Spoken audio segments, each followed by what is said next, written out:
quiere ayudar, bienvenido. Ahora, ayudar es ayudar. Es ayudar.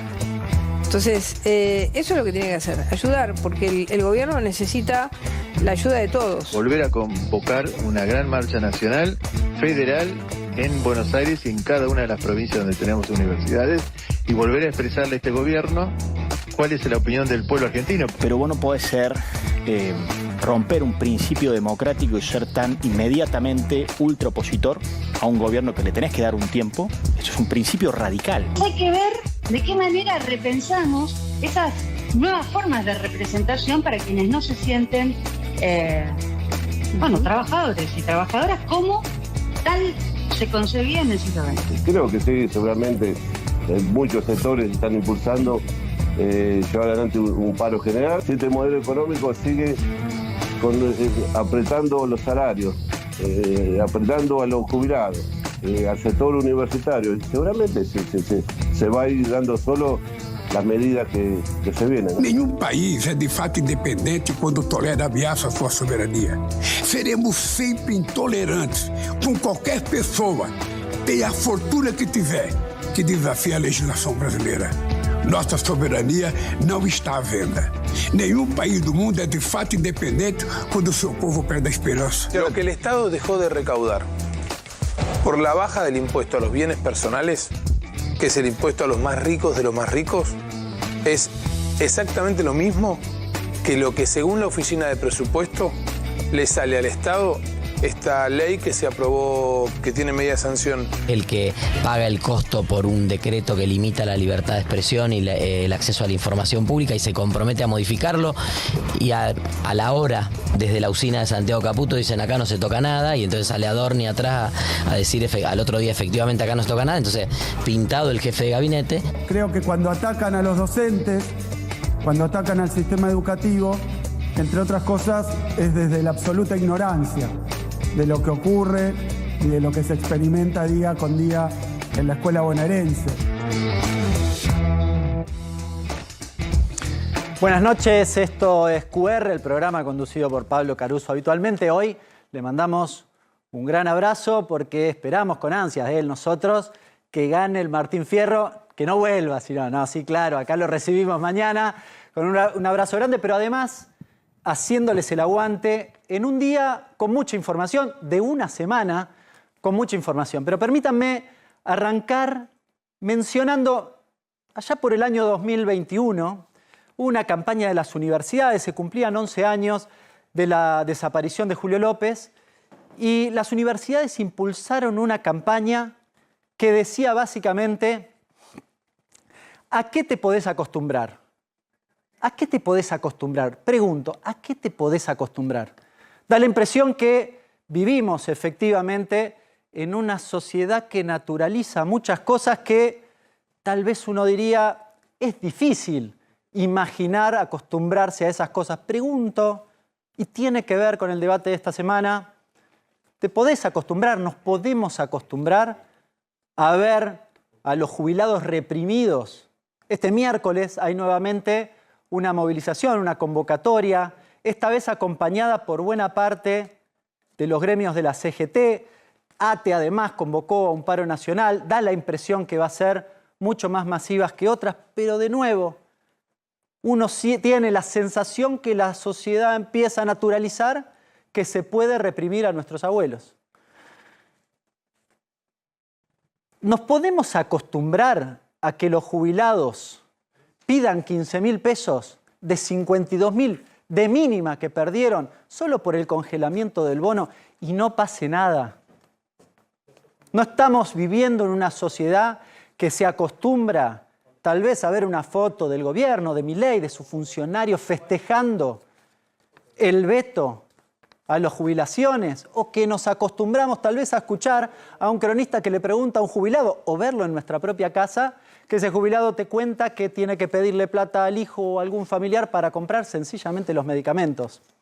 Hoy salieron los datos de empleo a contramano de lo que el gobierno quiso instalar. Nuevamente 12.000 puestos de trabajo registrados, privado menos. Datos del mes de julio. Nuevamente una caída en el empleo.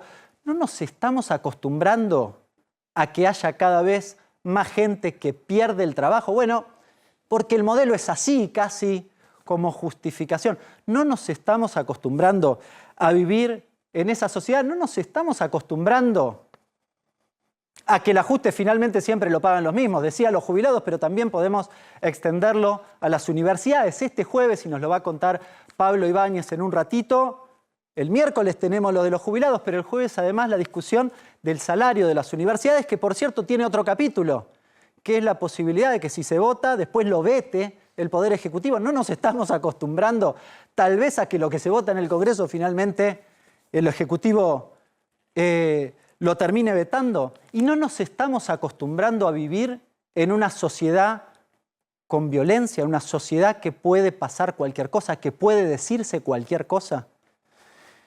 Yo los invito de nuevo a preguntarnos, ¿a qué nos podemos acostumbrar? O si quieren de otra forma, ¿a qué no querés acostumbrarte? ¿A qué no podés acostumbrarte? Acompáñenme, así arranca QR. Vamos a la mesa. Los saludo. Martín, Pablo, ¿qué tal? ¿Cómo están? Buenas noches. ¿Cómo le va? ¿Bien? Todo bien. Bien, ¿qué dicen? ¿A qué nos podemos acostumbrar? ¿Sabés ¿A a qué qué no me nos hace acordar podemos? lo que planteaste? No es una fábula, ¿no? Es una historia. Es esa vieja historia de la rana. Entonces, ¿cuál es la forma de cocinar una rana?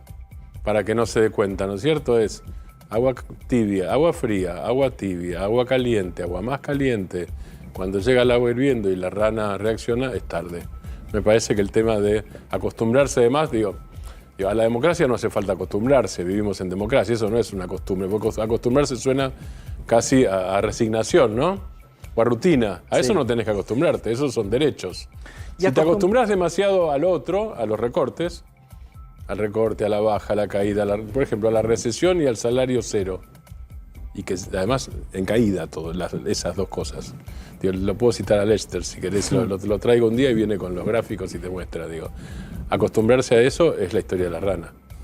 Y Pablo, acostumbrarse a lo que pasa en el legislativo, diría, acostumbrarnos tal vez, y vos me corregirás, pero que un diputado vote una cosa sobre un tema y sobre el mismo tema cambie su voto. Sí, me parece que lo que ha ocurrido en el último tiempo, el rasgo de acostumbramiento ha sido siempre encontrar un argumento, un atajo, una reacción, un argumento válido, ¿no?, para demorar las decisiones. Es decir, para escaparlo a la decisión, porque también es válido, me parece que es un punto, lo hablamos el otro día, puede haber diputados y senadores que válida y auténtica y abiertamente quieran votar para que el presidente vete el aumento de los jubilados.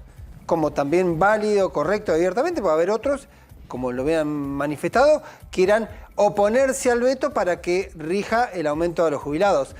Lo que pasa es que cuando empezás con el juego de las dilaciones, es que le estás escapando porque posiblemente lo que deberías hacer o no te animás, o no sabés, o no podés hacerlo, entonces el formato más simple es decir, demorar.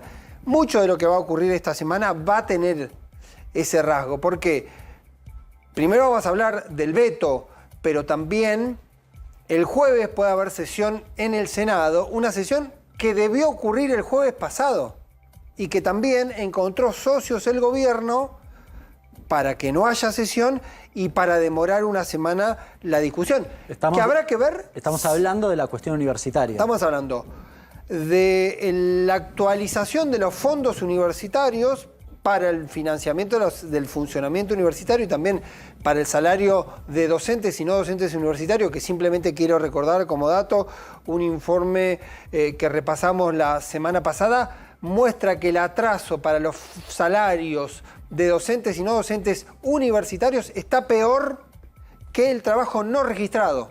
Está peor que el trabajo no registrado que mide el INDEC, que tuvo una pérdida del 55%. Todavía los trabajadores universitarios, docentes y no docentes, están peor. Para tener una dimensión de ese dato. Pablo, que vos traías justamente, creo que fue la semana pasada, que tirábamos el VAR, ¿no? Porque uno decía, en los últimos 5 meses en 3 le habían ganado la inflación.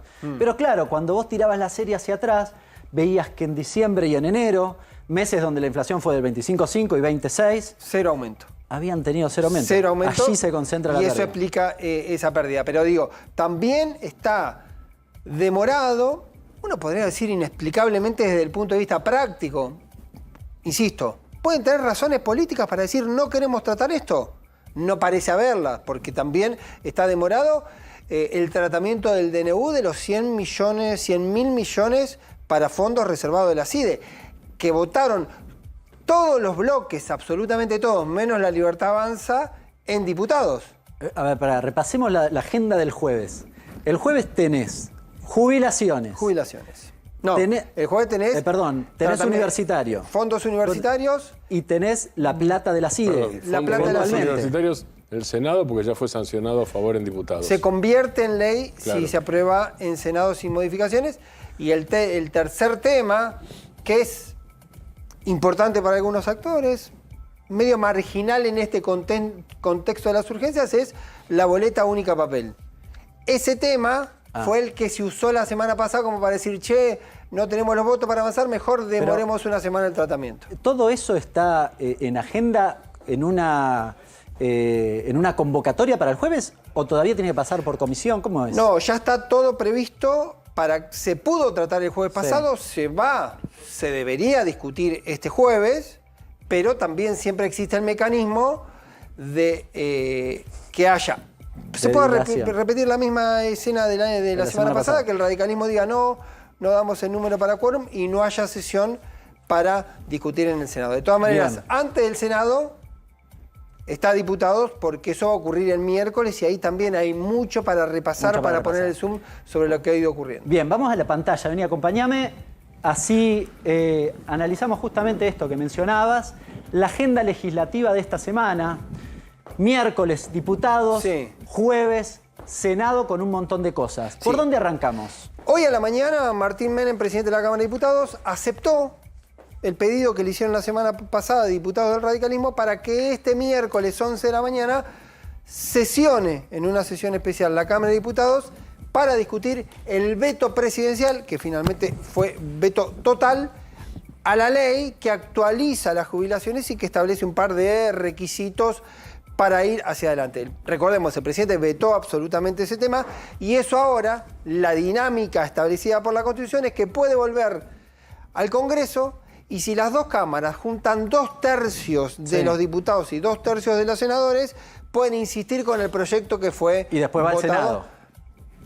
Lo puede hacer diputados, lo hace Senado y queda constituido en ley y ya no lo puede volver a vetar el presidente de la Nación. Pablo, vos tenías ahí en esa ley, por un lado, lo que tenía que ver con el 8,1% de recomposición. Tenías lo de la canasta básica total, digamos, el linkeo para eliminar el bono. Tenías la deuda de las provincias y tenías también la deuda o los juicios. La deuda de los juicios pendientes con ANSES eran los 4 temas principales, que todo tenía un impacto fiscal que el presidente de la Nación lo consideró que era de degenerados fiscales, más allá que después empezó una discusión de cómo se podría haber cubierto quería ese preguntarte, fondo. ¿se puede discutir por separado Se eso? puede discutir por separado. El veto del presidente fue total, pero cuando la Cámara se ponga a tratar los temas, puede ser que algunos artículos de ese decreto, de esa ley vetada, se insista y con otros no. Es el punto ese que vos das. Es el punto porque la discusión que se abrió hoy tuvo que ver con que justamente había un sector de diputados, un grupo de diputados que decían no queremos insistir con toda la ley, solo queremos insistir con un capítulo de la ley que es el que hace la actualización del 8.1 en enero y que sería en la práctica un 7.2 de aumento, más o menos hacemos la cuenta entre 15.000 y 18.000 pesos para el sueldo de los jubilados. Es como un atajo. Es como un atajo. ¿Y todo lo demás no? Todo lo demás no. Bien. Es muy complicado porque empiezan las internas entre los radicales, el PRO que está diciendo vamos a acompañar, pero solo nos vamos a encargar de poner a nuestros votos ahí. La Libertad Avanza que logra unificar hacia adentro, pero que no sabe dónde ir a buscar nuevos socios. Y un dato más, que hay que mirarlo, que son los números necesarios para que el decreto o quede en pie o sea rechazado por la Cámara de Diputados y por el Senado. Vamos al laboratorio de datos, acá me gusta. Vos sabés que los numeritos... Yo quiero saber. Porque digo... ¿Cómo es la cosa? Viste, cuando vos me decías, bueno, ¿qué está pasando? Y yo te decía, bueno, hay una demora. Hay una demora, alguien no se hace cargo de tomar una decisión. Sí. Y el atajo es patear la pelota para adelante. Se trató la semana pasada en Senado, puede ocurrir esta semana también en diputados. ¿Y por qué valen los laboratorios de datos? Porque vos cuando mirás varias encuestas, el veto tiene un acompañamiento importante. Vamos a la anterior, porque este es un anticipo sobre la proyección para el año que viene. Bueno, lo vemos rápidamente, hay una expectativa ahí, pero bueno. Según este sondeo de analogías del mes de agosto, el 64% está en desacuerdo con el veto. Bien. Está en desacuerdo con el veto. Estamos hablando de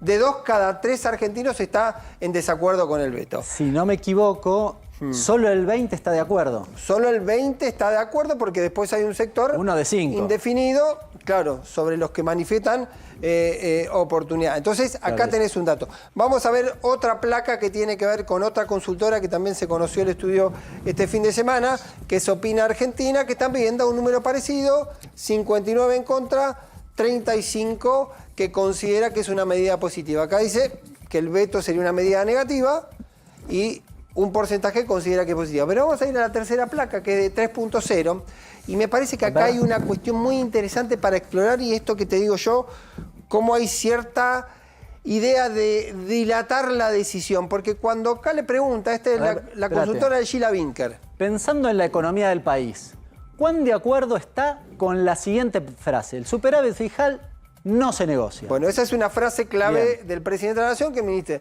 Si vos vas a la frase, 50% está muy de acuerdo o bastante de acuerdo con esa definición, 45% está poco o nada de acuerdo. Es decir, hay un 50% que dice, ok, acepto los términos de el superávit fiscal no se negocia. La mayoría reconoce 50%. O considera que está bien el recorte. Casi que lo pueden machear con la imagen positiva del presidente, porque la opinión pública, dato más, dato menos, coincide en que hay un win-win mitad y mitad, uno que sí y uno que no, rechazo y apoyo al presidente. Está bien, ese 50% es el que apoya a Milei. Apoya a Milei, dice hay que hacer el ajuste. Ahora, hay una segunda consulta que explica sobre esa idea y también particularmente con el tema de los jubilados. Vamos a la otra placa y haciendo el mismo ejercicio de la pregunta es, el superávit fiscal no se negocia, incluso si eso significa que los jubilados tengan que hacer un sacrificio. Ahí cambia el panorama. Acá cambia, le estamos preguntando si estás de acuerdo con mantener el superávit a costa de los jubilados. Bueno, uno podría decir, Hernán, que lo otro es una abstracción también. Sí, cuando le empezás a decir, ese superávit se logra haciendo tal cosa, por ejemplo, no aumentándole a los jubilados, 50 baja a 37. Claro. Un número importante. Es decir, casi 1 de 4 cambia la posición de acompañamiento a la posición política del presidente y toma distancia, y ya el 60%, casi duplica el número anterior, cree que el superávit a costa de los jubilados no corresponde. Parecido a las primeras placas. O Pablo y Hernán, los dos. Lo que podría estar demostrando esto, revelando, no sé si demostrando, es que el superávit fiscal es un valor, pero no un dogma. Claro. Que no está instalado como dogma, no es un tema de credo, ¿no? Para mí es una abstracción. Claro. Porque vos decís, bueno, eso es lo deseado. Ahora, para llegar ahí, tenés que hacer esto, esto y esto. Hago un ejercicio. Quizás vos hacés esa pregunta, el superávit fiscal no se negocia, incluso si eso significa no darle fondos reservados a la CIDE, capaz que te sale 50% o 70% están de acuerdo con el... Entonces es el cómo lográs determinar acción, que es un imaginario bastante abstracto a partir de ahí. Ahora, Pablo, una cosa que me parece interesante, porque recién tenías el 50% que lo machábamos con los votantes de Milei. Sí. Lo que estamos diciendo es que hay una parte de los votantes de Milei que efectivamente no están dispuestos a que el ajuste lo hagan los jubilados. Bueno, estamos guionados porque el dato importante de esto también, no está la placa, pero está el desagregado. ¿Qué encontrás que se le fuga entre el 50 y el 37? Mucho del votante que en octubre fue a Patricia Bullrich, que tiene una característica respecto al votante de Milei. Tiene mayor edad. El votante de Bullrich, el está. votante del PRO, es una franja etaria más grande que los votantes más jóvenes de Milei. Acá puede haber, acá hay más votantes de Milei, retiene en los dos conceptos Milei más votantes que los del PRO. Pero pierde voto del PRO, que empieza casi, uno podría decir, a sentirlo como un asunto propio el tema de la jubilación. Claro, más material. Pero retomando Martín, también podríamos decir que parte o buena parte del voto de La Libertad Avanza sí tiene un voto casi dogmático. Sí, bueno. Porque en ese 37... Acá, digo, también en ese caso, cuando vos decís superávit a costa de los jubilados y casi tenés el 40%, es un número alto. Es un número sólido para decir que está acompañando. Lo mezclo con otros sondeos, que también eran analogías, y me acordaba de vos. Le hacen la pregunta si estaba bien que el gobierno se lleve el oro afuera, y había un 30% que estaba de acuerdo con eso. Digo, ahí hay un sector que está de acuerdo con absolutamente todo lo que haga el gobierno, prácticamente sin importar a qué se refiere en ese caso. ¿Qué tenemos Pero digo, acá? hay que mirar lo de los datos para ver cómo van moviéndose los comportamientos y los climas. Esto ocurrió hoy a la mañana. Casa Rosada, diputados del PRO, por lo menos 3 diputados del PRO, Cristian Ritondo, Los Penato y Giudice, y después diputados del MID, que es La Libertad Avanza bis, y La Libertad Avanza, que está Bornoroni, Santurrio, ahí está Sago, está Márquez, está De Marchi, que es secretario de Relaciones Parlamentarias, es como el representante del Congreso de la Casa Rosada que negocia con el Congreso de Allá, Sturzenegger, catalán, que está en el medio, en el lugar de Guillermo Franco, Karina Milei y Martín Menem. ¿Y acá la discusión? Acá la discusión fue seguir una dinámica de negociación política, de discusión, de acuerdo, de conversación, pero también empezar a medir cómo estaban los ánimos para eventualmente si llega el veto el miércoles a sesión. Porque lo que ocurrió cuando se aprobó la reforma jubilatoria, el PRO no acompañó en aquel momento. No acompañó, estuvo en contra del aumento jubilatorio. Y hubo 5 que faltaron. Lo que fue a decir Ritondo, muchachos, mi bloque, yo voy a garantizar que esté en contra de insistir. Vamos a apoyar el veto. Ahora, no me pidan que salga a buscar votos afuera. Ahora, te pregunto acá, ¿cuántos votos necesita La Libertad Avanza o el gobierno, si querés, para garantizarse que pase el veto? 86 votos, si 186 diputados el miércoles a las 11 de la mañana en la Cámara de Diputados, frena la insistencia 86. Con el veto. 86. ¿Y acá cuántos tenía? 78. 78. 78. Todavía le están faltando unos números porque hubo 8 algunos... menos, o gente que no vaya, digamos. Sí, y del otro lado hubo en su momento 160 votos a favor. Lo contamos acá, en aquella votación la izquierda tenía una posición que quería otra medida, entonces se abstuvo ahí, pero ya anticiparon que van a terminar acompañando, por lo tanto están haciendo la cuenta 165 más algunos faltazos, que en esta ocasión sí estarían presentes, 168. ¿Qué necesita la oposición? 171. Matemáticamente, si nos guiamos por lo que ocurrió en la votación anterior, está más cerca la oposición de los 171 que el oficialismo de llegar hay que a ver 86. Quiénes son. No, hay que ver quiénes son y apellido, hay que ver que algunos empiecen a faltar. En aquel momento el radicalismo votó casi en totalidad a favor de la actualización de la fórmula jubilatoria. Como te conté hoy, hay algunos radicales que están diciendo, bueno, por ahí ahora es momento de hacer un aumento, pero no tocar otras cuestiones. Por lo tanto, ese número puede ponerse en discusión y va a ser el poroteo muy duro de estas próximas horas hasta el miércoles a las 11 de la mañana. Podría tener, tal vez, supongamos con los radicales, estoy especulando, 171 votos, supongamos la oposición, apoyando el artículo del 8,1%. Podría tener número de 2/3 para la actualización, solo la actualización del 8,1%, pero no para el resto. Por ejemplo, el que establece que la canasta básica tiene que estar la jubilación mínima por encima de la canasta básica, que es que vaya, recordemos los números, que se vaya a 310.000 pesos, no es que se vaya a 500.000 pesos la jubilación mínima. Y eso es lo que se está discutiendo en este momento con una clave, Hernán, y para cerrar el concepto general. Si la Cámara de Diputados se junta, tiene votos y no están los 2/3, no hay otra opción.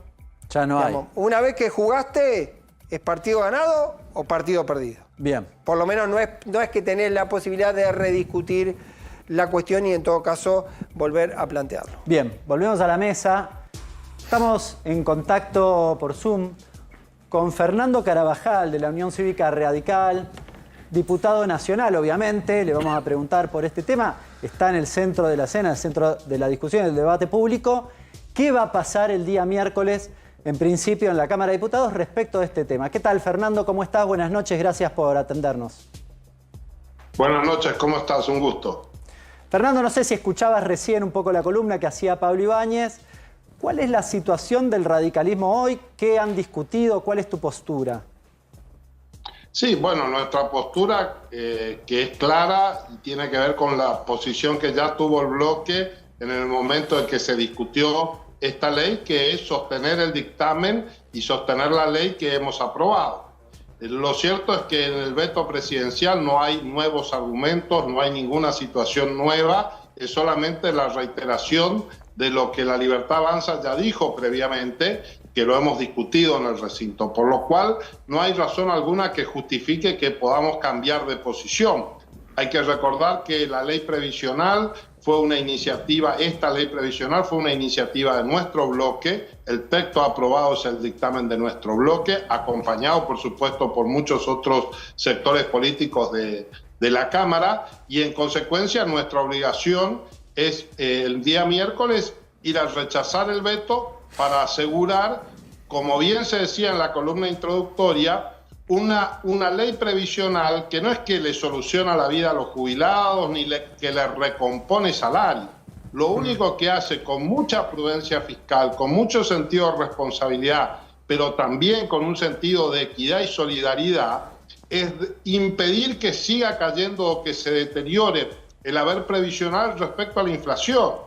Claro. Esta Fernando, es la modestia que tiene el dictamen que hemos aprobado y que por razones exclusivamente políticas y no fiscales el gobierno ha vetado. Fernando, te pregunto específicamente, recién lo mencionaba Pablo, ¿hay algunos radicales que tienen intenciones de acompañar el artículo de recomposición del 8,1%, pero no el resto de los artículos, es decir, dejarlos vetados? ¿Efectivamente es así?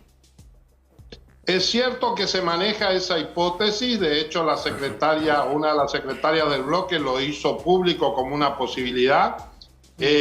Yo creo que técnicamente la posibilidad existe, lo que no la entiendo desde el punto de vista político, por qué un radical que votó esta ley previsional, porque entendía que era necesario darle ese 8 y pico y establecer como mecanismo de actualización el IPC más una eventual corrección, puede ahora cambiar solamente porque Milei, el presidente, decidió convertir esto en una lucha política, cuando, reitero, en realidad desde el punto de vista fiscal no hay justificación para el veto. Entonces, es cierto que hay algunos radicales que parecen estar en esta idea, no entiendo las razones, no entiendo los motivos, pero bueno, yo no voy a ser intérprete de ellos, tendrán que ellos dar la explicación y luego el resto de la sociedad tendrá que evaluar en caso de que esa posibilidad prospere. Carvajal, ¿cómo le va? Si no me equivoco, usted fue uno de los firmantes para la convocatoria para la sesión especial del miércoles a las 11, ¿es así, no?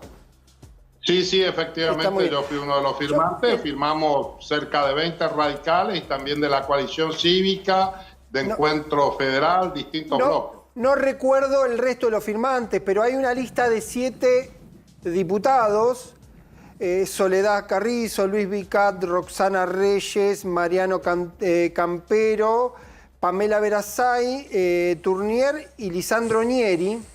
Esos 7 diputados a mí me dan como que están en una posición de no acompañar. Lo que encuentro en común con esos diputados, y es una versión que tengo, tampoco tengo la certeza, que todos tienen una referencia con algún gobernador de la UCR, o con Cornejo, gobernador de Mendoza, o con Gustavo Valdés, gobernador de Corrientes. Si me pongo a interpretar, me tiento con creer, diputado, que ahí hay alguna conversación entre el gobierno y estos gobernadores justamente para que lo ayuden a que el veto se sostenga en pie. Sí, es probable que esto sea así, pero permitidme decir que hay otros gobernadores radicales que tienen también diputados y que no están en esa situación, y hay otros diputados que son de las mismas provincias y sin embargo van a votar. No creo que sea tan lineal. En realidad creo que acá la diferencia más tiene que ver cómo nos paramos. Hay sectores dentro del radicalismo que estamos discutiendo cómo nos paramos frente al gobierno de Javier Milei. Algunos que entendemos que tenemos que tener esta posición, que es de acompañar las cosas que están bien en el gobierno y votar en contra de lo que está mal. Sí. Y esto nos convierte en una oposición seria y responsable, que es lo que estamos haciendo. Y hay otros que tienen un comportamiento más cercano a lo que es un bloque oficialista. Sí. Esta es la discusión que yo creo que tiene más que ver con cuestiones políticas e ideológicas que quizás con alineamientos concretos. Pero ahí se cortó lo del diputado. Se nos pierde la comunicación, diputado. Ahí, no, sí ahí está. Ahí lo recuperamos. Sí, me entró una llamada. Decía, tiene más que ver cómo nos posicionamos frente al gobierno que con el alineamiento no con algún gobernador, más allá que hay gobernadores que claramente han tenido y mostrado una posición. Puyaro y Sadir, supongo que hay dos radicales, Puyaro y Sadir, que tienen una posición que no están acompañando. Sidero, en principio, no encuentro, creo que estaba Polini, que en algún momento también ponía en duda. Pero quiero decir, usted plantea una cuestión política. Yo decía, esto también corre por mi cuenta, todo diputado, todo senador, todo legislador tiene derecho a votar lo que quiere votar.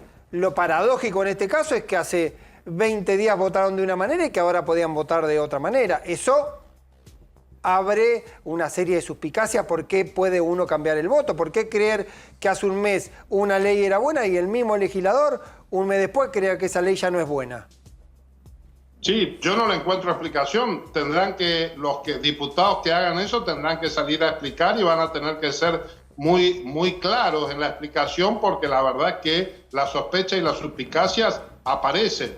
Claro. Digo, hay temas que son opinables, pero lo que no podemos hacer ni consentir es que un gobernador esté negociando un puente de su provincia por el bienestar de los jubilados. Esto carece de legitimidad política. ¿Sí? Nosotros no podemos intercambiar fichitas. El posicionamiento que estamos dando es de defensa de un sector vulnerable, que la está pasando mal, que además han perdido algunos beneficios que tenían en el PAMI, y que, reitero, con mucha responsabilidad fiscal, con mucha prudencia, pero con un elevado sentido de la solidaridad, decimos, por lo menos que en este contexto de ajuste no pierdan frente a la inflación. La verdad es que no hay argumento razonable para contrarrestar esto. Fernando le pregunta a Martín Granowski. Buenas noches, ¿qué tal, Fernando? Recordando una intervención aquí en este programa presencial en su momento, hablábamos de las diferencias dentro del bloque radical. Digo, estas diferencias son, Pablo lo marcaba antes, estas diferencias no parecen coyunturales, y además el Graf dice: Milei decidió convertir esto en una riña política, digamos, tomando una frase recogida del diálogo reciente de ustedes con Hernán. Digo, si no es coyuntural, ¿esto qué es? ¿Es una discusión hacia el 2025? ¿Es una discusión hacia el 2027? ¿Es una discusión sobre el papel del radicalismo de manera más amplia todavía? ¿Hay posibilidad de ruptura de bloque? Porque en realidad el bloque no funciona de manera homogénea casi desde el comienzo del gobierno de Javier Milei. No sé si alguna vez ocurrió eso en la historia del bloque radical. Sí, ha ocurrido. Recordemos que cuando surgió el kirchnerismo también hubo una impronta fuerte de división, y tampoco es casual que los mismos que en su momento eran radicales, que eran kirchneristas, ahora resulta que son mileístas, ¿no? Es decir, parece que hay una tendencia... Caso Cornejo sería, ¿no? ¿Cómo? Caso Cornejo sería en ese caso, claro. Claro, por ejemplo, digo, no es el único, pero es un nombre representativo de eso. Parece haber esa tendencia a pegarse hacia el oficialismo de un sector del radicalismo, y hay otros que creemos que no estamos conformes, que venimos de una larga lucha en contra del kirchnerismo y lo que significó el kirchnerismo, pero que tampoco estamos de acuerdo con lo que propone, con el modelo de país que propone Milei. Y lo que estamos haciendo es proponer un modelo alternativo. Por supuesto que la discusión es hacia el futuro. Nosotros queremos un país donde haya una socialdemocracia donde tengamos un Estado inteligente que haga y estimule y apoye la producción y genere trabajo. No queremos el Estado bobo del kirchnerismo, pero tampoco aceptamos la inexistencia del Estado que plantea Milei. Frente a eso, estamos parados construyéndonos con mucha responsabilidad, porque reitero, nosotros podríamos haber sacado una ley diciendo que le dábamos a los jubilados un aumento del 500%, y eso sí hubiese sido un acto de irresponsabilidad. Tomamos una medida prudente, con los pies en la tierra, pero también diciendo, cuidado, si tenés 100.000 millones de pesos para gastos reservados de la CIDE, si tenés para comprar aviones, si tenés para viajar por toda Europa y todo el mundo en vuelos charter, algo de solidaridad tenés que demostrar con quienes la están pasando mal. Pablo. Un dato particular, Lisandro Nieri, que es diputado por Mendoza, fue exministro de Economía de Mendoza, conoce la dinámica del presupuesto, pero además fue miembro informante de justamente esta ley. No sé si usted tuvo la oportunidad de hablar con él, de sondearlo, porque la información que yo tengo es que fue justamente miembro defendiendo la reforma que ahora sería uno de los que no acompañaría. No sé si usted pudo consultarlo, si tiene diálogo personal con él para poder certificar si hubo este cambio de voto de Nieri. No, no lo puedo certificar, no tengo la posición de él personal, lo reconozco como, además de una excelente persona, un cuadro técnico de primer nivel. Ahora, acá la decisión no va a ser técnica, acá la decisión es política. O nosotros estamos con los sectores que lo necesitan y estamos dispuestos a sostener esto, o actuamos como un virtual bloque oficialista. Esto es lo que van a tener que definir algunos radicales, pero no solo algunos radicales, porque acá hay un montón de diputados de otros espacios políticos, incluido de Unión por la Patria, que también tenemos dudas acerca de cuál va a ser el comportamiento, porque la presión y los acuerdos con los gobernadores va más allá del radicalismo o del PRO. Así que digo, todo el Congreso estamos con esta incertidumbre. Nosotros lo que estamos convencidos es que este debate debe darse, que no es admisible seguir dilatando esta cuestión, porque tenemos que empezar a discutir el presupuesto, donde vamos a tener que discutir los saberes previsionales del año que viene, por lo cual se impone una decisión. Y decir que el hecho, si no logramos los 2/3, lo que va a pasar es que el país se va a quedar sin ley previsional, y esto es extremadamente grave, porque de acuerdo al artículo 14 bis de la Constitución, el Estado tiene la obligación de hacerlo. Por lo cual, si no lo hacemos, lo que va a hacer es un vacío legal que va a dar motivo a innumerable cantidad de acciones judiciales, como ha pasado en otros momentos históricos. Entonces, estamos actuando con responsabilidad institucional y con responsabilidad fiscal, y espero que los 2/3 de la Cámara acompañen este posicionamiento, o que el gobierno también reflexione y se den cuenta de la justicia y razonabilidad que contiene este proyecto, esta ley que han vetado innecesariamente. Fernando, muchísimas gracias. Fernando Carvajal, diputado nacional de la Unión Cívica Radical. Muchas gracias y buenas noches. Ha sido un gusto, gracias. Seguimos. ¿Saben qué me quedé pensando? Sí. Una cuestión, porque hacía, mientras vos, Pablo, le preguntabas, un calculito, casi una especie de puerta de salida, que esos radicales que de repente votarían el 8,1% le dan la posibilidad. Uno dice, bueno, pero hay una recomposición. Sí, claro, pero le dan la posibilidad al gobierno de que, por ejemplo, congelen o recorten el bono, ¿no? Claro. Que es y compensar con las propias jubilaciones esta recomposición. Lo digo porque la cláusula de la canasta básica total permitía evitar esa cuestión a la vez. Claro, claro. Por eso me parece que es importante, y hoy lo decíamos y lo reforzaba Carvajal, que llegue la discusión al recinto. Claro. Digamos, ¿con qué lo comparo? El DNU 70, hubo siempre una discusión de índole política de llevarlo o no llevarlo al recinto, porque si no estaban los números, quedaba firme el DNU. Lo que ocurre es que finalmente no se trató y el DNU quedó firme, per se, porque no llegó a discutirse. Entonces, lo que plantean los diputados, entre ellos Carvajal, es decir, muchachos, vamos a la discusión al recinto, se gana o se pierda, habrá responsables de que se gana y habrá responsables de que se pierda. En todo caso, habrá un grupo de diputados que dirán el veto no está bien y habrá otros que dirán sí, el veto está bien y eso uno lo traducirá con aumento o no aumento para lo que hay, Pablo, en relación a lo que ustedes mostraban antes, sobre que el dogma del superávit fiscal puede ser violado, entre comillas, si es para pagarle a los jubilados, claramente es el tema social, junto con los alimentos, me parece, pero tal vez este sea más el tema social más sensible desde que asumió Javier Milei el 10 de diciembre del 2023. Sí, probablemente. Por eso es el nivel de... Hay tal nivel de intensidad política en la discusión, además de todo. Claro, mucha intensidad esta semana, efectivamente en el Congreso, como bien dice Martín y Pablo. Hace unos días veíamos las imágenes aquí en la pantalla de QR sobre ese artefacto que llegó a la sociedad rural, que lo vimos explotar, y la preocupación de qué había significado eso. Bueno, habían detenido una persona, en principio teníamos esa información, pero ahora parece que esa persona estaba en otro lugar. ¿Cómo es, Irina? ¿Qué pasó hoy? Alberto Santiago Soria se llama, estuvo detenido el sábado a raíz de que, según un análisis antropométrico del Ministerio Público de la Ciudad de Buenos Aires, coincidía con las facciones de la persona sospechosa de haber entregado... de haber en realidad entregado al correo para hacer llegar a la sociedad rural este paquete con ese explosivo que vimos de baja intensidad, pero que lanzó una llamarada, como se ven en las imágenes. Resulta que Soria fue indagado el sábado por el juez Daniel Rafecas y, así como cuando le fueron a allanar la casa estaba de lo más tranquilo, estaba de lo más tranquilo el día que fue a ser indagado, porque dijo, yo no soy la persona que ustedes están buscando, no tengo nada que ver, yo estaba en otro lado.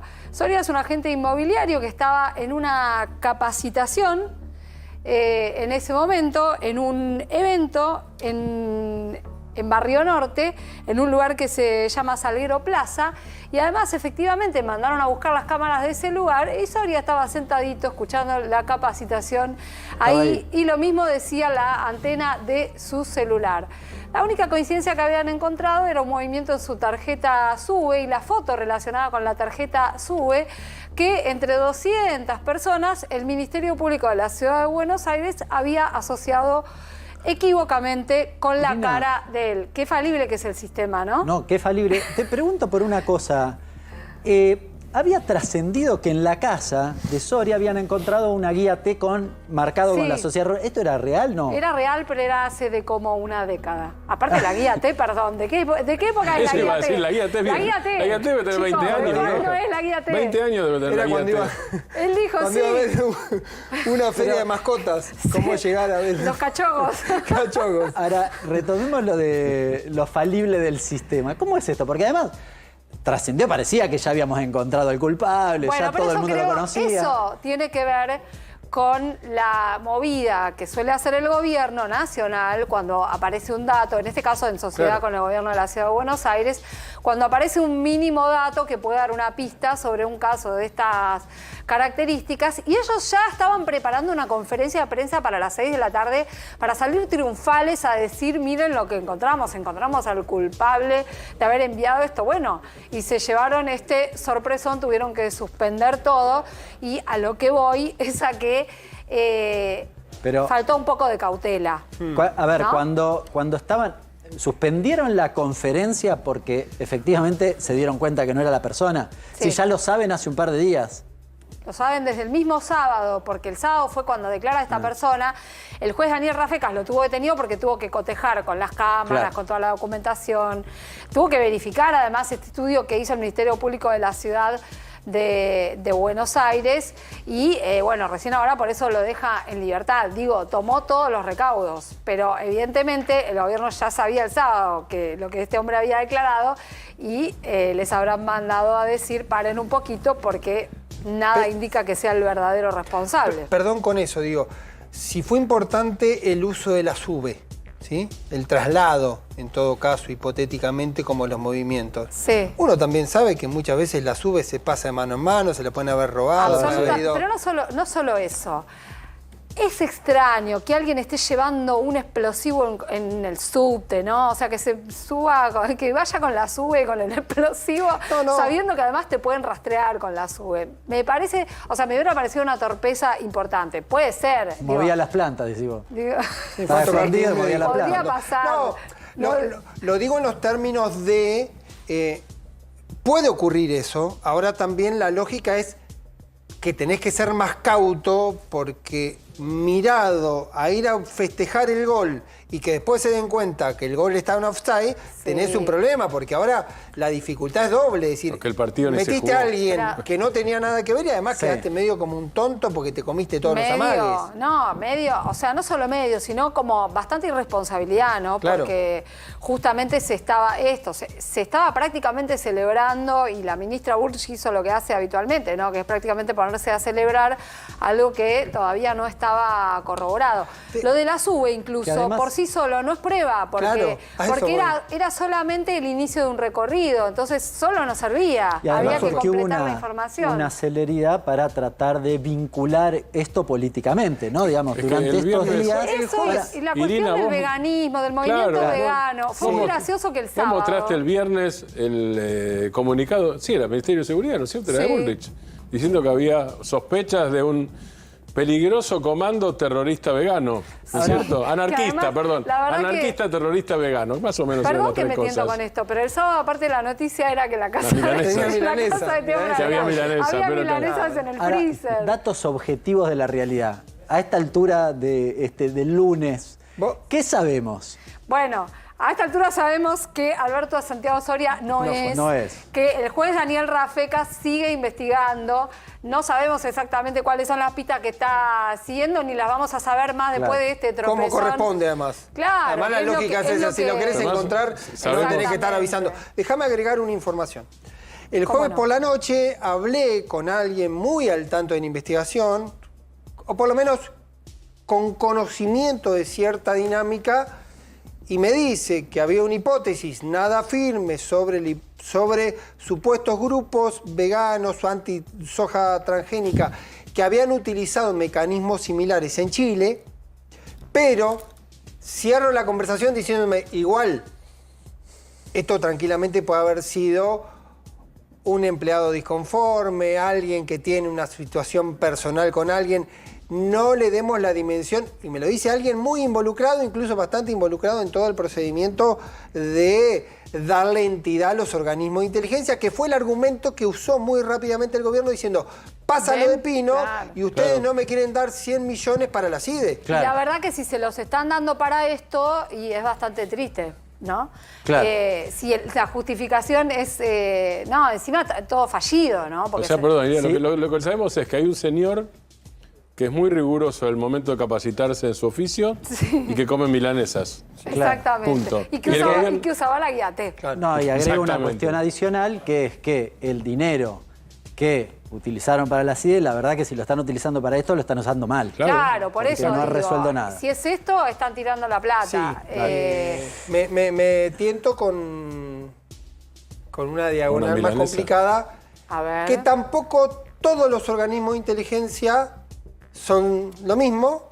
Hay organismos de inteligencia de seguridad, que por ahí Iri me corrige, tiene fondos reservados antes de este decreto, y por ahí también hay que ver, digamos, los posicionamientos y la visibilidad que termina tomando cada uno de los actores de esto, porque... Vos te referís a inteligencia criminal de seguridad, Sí. del área de seguridad de Patricia Bullrich. Esa sí todavía tiene fondos reservados para funcionar, que no tiene la CIDE, que era el decreto. Digo, por ahí capaz que hay algunas cuestiones que tienen que ver con esa dinámica. ¿Quién queda más expuesto con estos errores? Hay tironeos desde hace tiempo, además entre el área de Bullrich, defensa, inteligencia, y CIDE, la actual CIDE. Pero la realidad es que en este caso fallaron. O sea, tienen que asumir eso, que fallaron y que además dejaron expuesta una situación que, vista como la podemos ver hoy, es bastante vergonzosa. Así que, bueno, Si así funciona la investigación criminal o de inteligencia criminal, y van a tener que, no sé, capacitarse en dónde era, Sí. en Salguero Plaza. Por ahí No. les sirve una capacitación En el fondo inmobiliaria. sigue preocupando un hecho de violencia Sí, por que supuesto. no se logra resolver en una sociedad que naturaliza este tipo de cuestiones. Ese es un punto clave, la naturalización de la violencia en el momento actual, ¿no? Porque que viene desde las altas esferas de gobierno. Claro. No y es, lo manipula a trochimoche, digamos, acomodando la realidad a ese tipo de exactamente. Bueno, lo bueno acá, digamos, es que la investigación sigue, que tarde o temprano algo seguramente vamos a conocer. Déjame cerrar con un... Ojalá hubiese sido esto. Ojalá se hubiese demostrado que en los términos fácticos se ponen a investigar y encuentran rápidamente al responsable de una acción. El problema es cuando encuentran a un perejil que no tuvo nada que ver. Bien. Bueno, cambiamos de tema. Martín, empezó a trabajar en Jerusalén, efectivamente, el rabino Banish, embajador de la Argentina en Israel. ¿Cómo hay que leer esta cuestión? Hay que leerlo hay que leerlo como un desafío político y al mismo tiempo casi como una manganeta. Vamos parte por parte. Felipe Solá tuitea, no sé si tenemos el tuit por ahí, pero Felipe Solá, ex canciller, tuitea: el embajador argentino en Israel se ha instalado de facto, dice, en Jerusalén. Este comportamiento incumple la ley 14.025 de Perón y contradice una resolución de la ONU. La conducta del señor Axel Banish, de él se trata, asesor espiritual del presidente Milei, agregó yo, no lo dice Felipe Solá, pone en peligro los apoyos a la causa Malvinas. Esto es un hilo largo de Felipe Solá. ¿Ah, sí? Bien. Ahí está. Esta es la primera parte, lo que decíamos recién. Sí. Esta es la primera parte del hilo. ¿Por qué pone en peligro la causa Malvinas? Después voy a explicar lo de Jerusalén en un segundo. Bien. ¿Por qué pone en peligro Malvinas? A ver, ahí está. No, es lo mismo. Es un largo tuit que explica es lo mismo, cosas. es un hilo, ahí va. Ahí está. Entre los agravios ahí están está. los BRICS. De los agraviados están los BRICS, los musulmanes, está hablando de países, ojo, no de personas. Los musulmanes, no solo árabes, y los latinoamericanos, más de 80 votos en la ONU. El Comité de Descolonización hizo la resolución más débil en 50 años y el Mercosur ni mencionó el tema. Estamos hablando está hablando Felipe Solá de Malvinas. En la Asamblea General, desde 1965, se vota una resolución, la 2065, que exhorta a las partes, el Reino Unido y la Argentina, a negociar la cuestión de soberanía. Al mismo tiempo, todos los años, el Comité de Descolonización de la ONU se reúne y aprueba la posición argentina por el Comité de Descolonización. Felipe Solá se refiere a una información que yo tenía también, que es que en la última reunión del Comité de Descolonización casi nadie pidió la palabra. Es decir, dejaron sola a la Argentina. Normalmente Chile presenta la propuesta de apoyo a la Argentina y la cantidad de gente, la cantidad de países que hablen, representa el grado de apoyo de la Argentina, no solo en la cuestión Malvinas, sino en el grado de inserción o aislamiento. En la última reunión del Comité de Descolonización se produjo el récord de que nadie pedía la palabra. Los diplomáticos argentinos, con lo que hablé, estaban asombrados. Dice, nadie pedía palabra, es decir, te votamos y te apoyamos. No nos entusiasmás.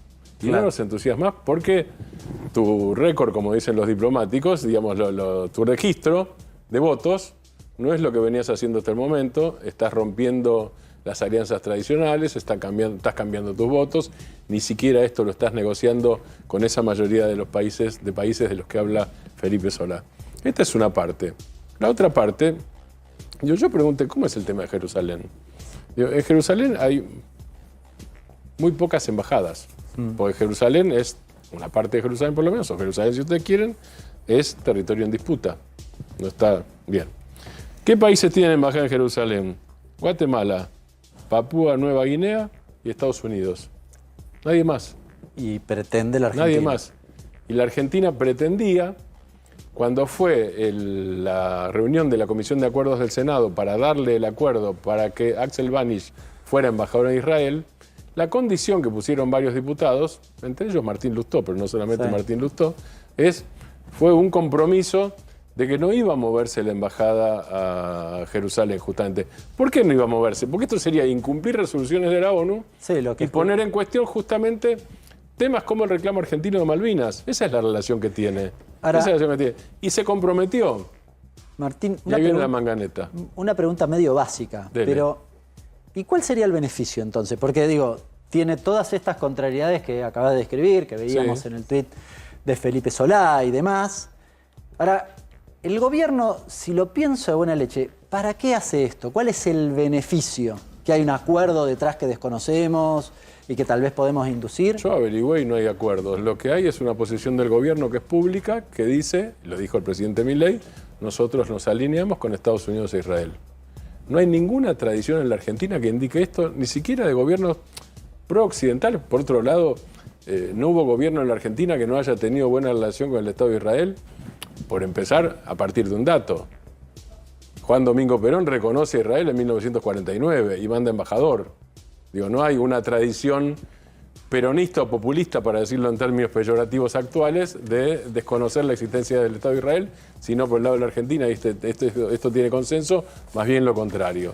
Es decir, ventaja ninguna salvo un gesto, que es además un gesto de apoyo más, aparte de a otra figura de la ultraderecha mundial, que es Benjamín Netanyahu, el primer ministro israelí. ¿Y cuál es la manganeta? Yo pregunté cómo es esto.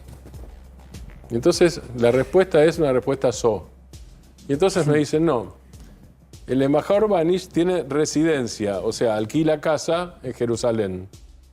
La embajada sigue estando en Tel Aviv. Entre Tel Aviv y Jerusalén hay 60 kilómetros. Lo mismo que hay de donde estamos aquí, de Río Honduras hasta Luján, o hasta La Plata. Así que, bueno, vamos a poner La Plata, ahí está, usemos La Plata. Esto es así. Vamos a suponer que Buenos Aires es un territorio considerado internacionalmente en conflicto y que hay diferentes posiciones jurídicas. Y entonces un gobierno extranjero, el gobierno norteamericano, por ejemplo, o el gobierno uruguayo, cualquiera, dice, yo no voy a poner la embajada en Buenos Aires porque hay conflicto. La embajada la voy a poner, como todos los países, en La Plata. Ahora, todos los países en La Plata.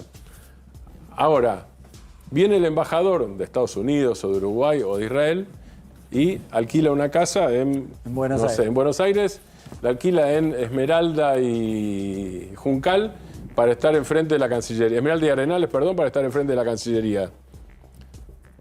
Absurdo. Salvo que uno piense que todos los días el embajador argentino en Israel se levanta de su residencia, se instala en la embajada que es en Tel Aviv a 160 kilómetros y vuelve a tener reuniones en Jerusalén. Eso es una manganeta que se llama ventajita. Las ventajitas en términos internacionales y en términos de política interna suelen costar caras. Las ventajitas de Milei. Las ventajitas de Milei. Gracias, Martín.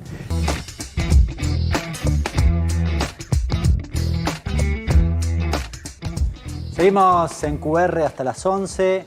Nos acompaña el diputado de Encuentro Federal, Esteban Paulón. ¿Cómo estás, Esteban? Buenas noches. ¿Qué tal? ¿Cómo están? Buenas noches. Bueno, un placer que estés acá. Gracias. Hablamos, la verdad, prácticamente todo el programa, lo que va del programa, en esta horita desde las 9, sobre lo que puede pasar esta semana en la Cámara de Diputados a raíz de las discusiones de las jubilaciones.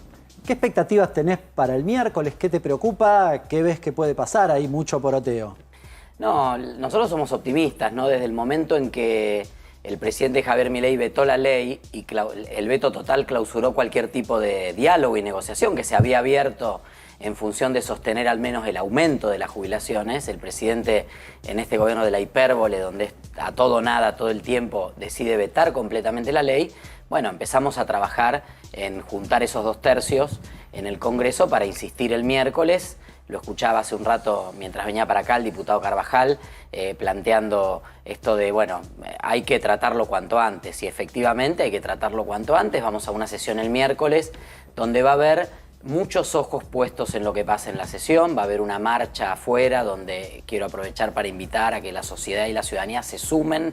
Es el mejor antídoto que tenemos a los palos y al gas pimienta de Patricia Bullrich, que la sociedad salga a la calle y se acerque a acompañar a los jubilados y a las jubiladas. Y dentro del recinto nosotros vamos a dar un debate que entiendo, si bien son números finos, estamos ahí muy cerca porque 2/3 es un número importante, quiero decir que yo soy optimista. Y te digo, Hernán, que también para poner el tema en perspectiva, los sectores de la oposición estamos pugnando por llegar a los 2/3.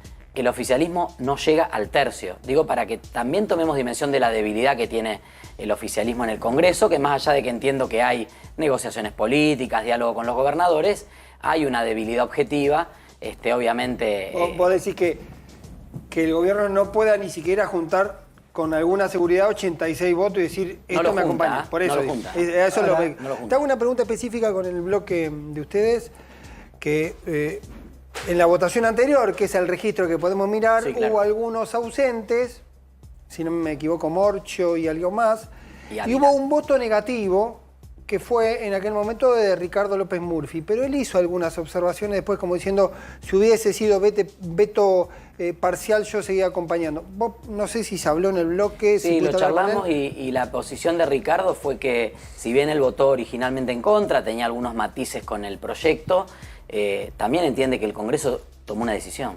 Claro. Porque en su momento en diputados tuvimos los 2 tercios, por supuesto relativos, porque había algunas ausencias, pero la verdad que 160 y votos, claro, es importante en el Congreso. El Senado fue contundente y él entiende que hubo una expresión del Congreso y que la verdad que el presidente Milei se equivoca con el veto. Se equivoca desde lo fiscal porque el propio número que tira de los 62% del PBI, 370.000 millones de dólares que nadie sabe nunca dónde salen, luego lo desmiente en el propio decreto del veto, donde el mensaje del veto, donde plantea que esto tiene un costo fiscal.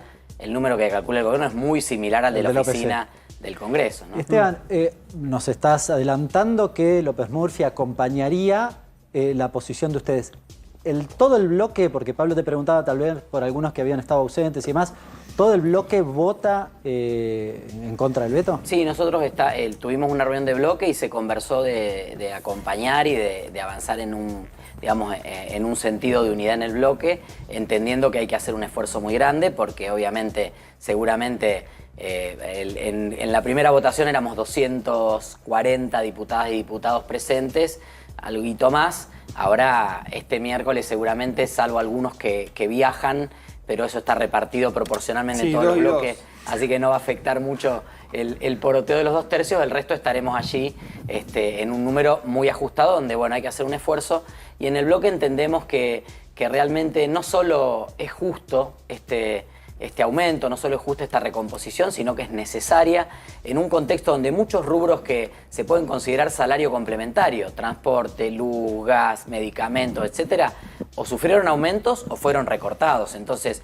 cuando vos, todos en la familia tenemos, yo a mis abuelos ya no los tengo, pero los abuelos de mi marido pagaban, la abuela de mi marido pagaba un medicamento 20.000 pesos, el otro lo fue a buscar 50.000 pesos, claro, con una mínima. No tenés margen para que te aumente 5.000 pesos un medicamento. Los analgésicos, todo lo que fue declarado de venta libre, ni que hablar obviamente de alimentación, que vimos que en el final de agosto se aceleró el incremento de los precios. Pablo ya está haciendo numeritos. No, hoy veíamos una encuesta y aunque había un 60-65% de rechazo al veto, hay todavía un porcentaje 30-35% que dice, bueno, está bien, el presidente, acompañamos 37 al presidente en el veto. Vos decías, esta de que tenías un jubilado familiar de tu pareja. En todas las familias hay un jubilado. Sí, sin embargo, mira los números, si hay un 35 o 37 que está dispuesto a que eso ocurra. ¿Cómo lo traducís, digamos? ¿Qué ves ahí que está ocurriendo? No, creo que es parte del fenómeno general que lo llevó a Javier Milei al gobierno, ¿no? Veníamos de... Mira, primero, no cometer el error de ver el votante de Milei como una cosa homogénea, ¿no? Sí. Es decir, bueno, es un tipo de persona y apoya y compra toda la agenda completa. Nosotros lo vimos en las últimas semanas con 2 temas diferentes, pero en el marco de lo que tiene que ver con los valores de nuestra sociedad.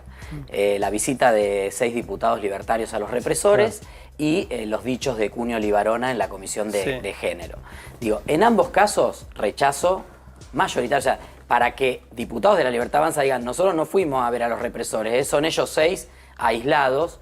Y a mí me pasó, bueno, yo soy un activista gay, soy abiertamente gay, y los dichos de Cunio Libarona me interpelaron ahí en vivo junto a Maximiliano Ferraro, el otro diputado que es abiertamente gay, que compartimos los dos la comisión, y la verdad que no hubo uno solo de los libertarios que no viniera el otro día a pedir una disculpa, a tratar de explicar.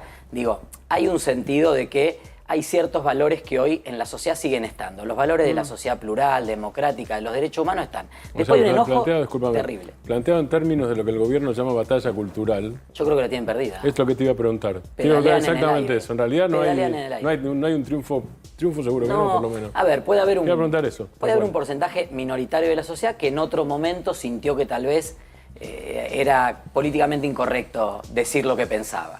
Gente que es apologista de la dictadura, negacionista, eso en toda la sociedad existe. Alemania acaba de ganar un partido de extrema derecha en una de las regiones. Entonces digo, esto existe. Ahora, la enorme mayoría de la sociedad, yo digo, saquemos una cuenta de lo de Cunio Libarona. 1 hora tirando un discurso espantoso, agresivo, violento, negacionista, antifeminista, antiderecho. 1 semana entera la sociedad en cadena demostrándole que no está donde él siente que está. Entonces, hay una idea de que hay que perfilar algunos temas, pero yo creo que los valores de la sociedad siguen estando ahí. Ahora también tengo que decir, para volver a la pregunta de Pablo, es que en otros aspectos esta democracia de los 40 años fracasó.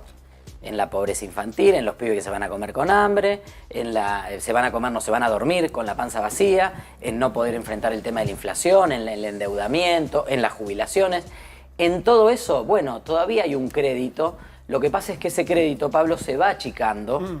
¿Por qué? Y se va agotando, ¿por qué? Porque mucha gente siente, primero la experiencia concreta. Yo te cuento un abuelo de un familiar jubilado. Ahora, piensen ustedes en su entorno si no tienen a alguien que se haya quedado sin trabajo. En el último mes. Sí, pero más está la otra cosa que vos marcabas, que es la pérdida de poder adquisitivo general de jubilados o no jubilados, más lo que vos marcabas de los recortes a salario indirecto que fueron muy fuertes y del comienzo. Totalmente.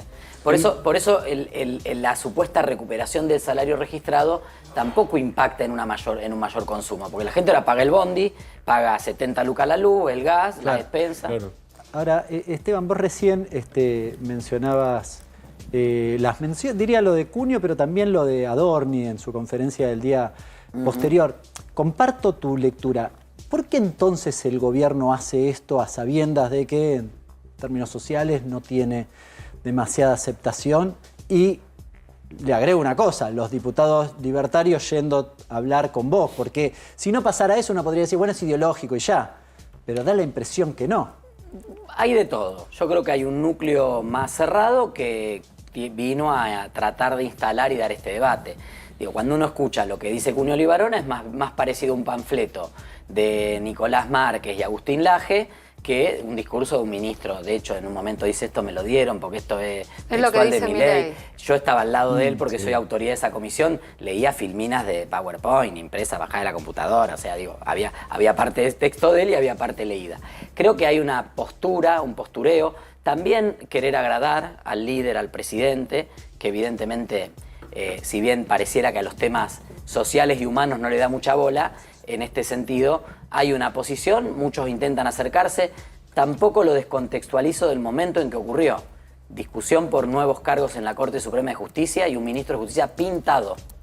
O sea, ninguno de los invitados, ninguno de los dos postulados lo mencionó a Cunio Libarona como el que lo llamó para decirle, che, nos interesaría que esté en la Corte. Nombraron a Lorenzetti, nombraron a Santiago Caputo, a Cunio Libarona no nombró nadie. Entonces digo, buscando un poco de protagonismo también tal vez el ministro. Vos mencionaste antes, la movilización que se espera para el miércoles, ¿no?